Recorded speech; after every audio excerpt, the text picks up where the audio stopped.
अस्सलाम वालेकुम। आज की वीडियो में आपके साथ शेयर करूंगी वाटरमेलन का बहुत ही मजेदार सा शरबत आप घर में किस तरीके से बना सकते हैं। तो इसके लिए हमें चाहिए सबसे पहले तरबूज। एक दरमियाने साइज का तरबूज आपने ले लेना और उसके अंदर हमने सबसे पहले जिस चीज का इस्तेमाल करना है ना, वो हम लेंगे। इसके अंदर डालेंगे ग्लूकोज।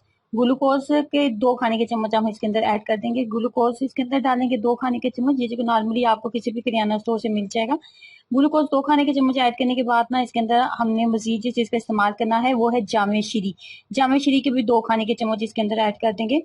जामे शीरी 2 खाने के चम्मच ऐड करेंगे। ग्लूकोज हमने 2 खाने के चम्मच ऐड किए।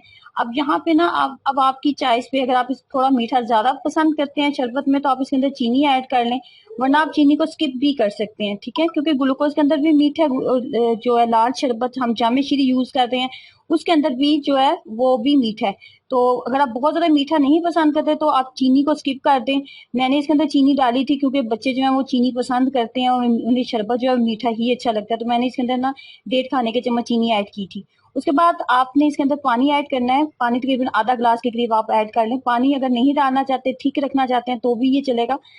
मैंने इसके अंदर आधा ग्लास के करीब पानी ऐड किया था। आधा ग्लास पानी ऐड करने के बाद ब्लेंडर का इस्तेमाल करते हुए इसको अच्छे से ब्लेंड कर लेंगे। बहुत मजे का बना था। इसके बाद मैंने इसके अंदर 1 खाने का चम्मच जो है तो हम बलंगा भी इस्तेमाल किया था, जिसको चिया सीड बोला जाता है। 1 खाने का चम्मच इसके अंदर चिया सीड जाएगा।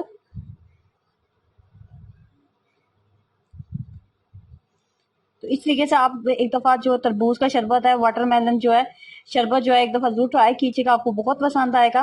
ये थोड़ी सी हटके टेस्ट है इसका, ग्लूकोज और लाल शरबत की वजह से, जामे शीरी की वजह से इसका टेस्ट बहुत ही मजे का बनता है। तो बलंगा मैंने इसके अंदर 2 खाने के चम्मच लास्ट पे ऐड कर दिया था, जिससे इसकी तसीर और इसका टेस्ट और भी मजे का हो गया था। ट्राई करिए और अपना एक्सपीरियंस शेयर कीजिएगा।